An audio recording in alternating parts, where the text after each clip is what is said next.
গ্রামের নাম্বার 1 ফুচকাওয়ালা আমি। আমার ফুচকা খেয়ে প্রশংসা ছাড়া যেতেই পারবে না। হ্যাঁ হ্যাঁ, অনেক মজা। সবজি লাগবে? সবজি? আপনাদের কি সবজি লাগবে? দেখি দেখি কি সবজি এনেছো।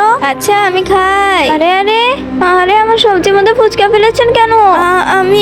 আপনি আমার সবজিগুলো নষ্ট করেছেন। দেখো বাচ্চা, আমি তোমাকে সব টাকা দিয়ে দেবো, তুমি এরকম কান্না করো না। আরে বোন, টাকা দিতে হবে না, যা এখান থেকে। না ভাই, দাঁড়ান দাঁড়ান, এই নাও তোমার টাকা। এবার তুই এখান থেকে যা, তোকে আমি দেখেই নিব।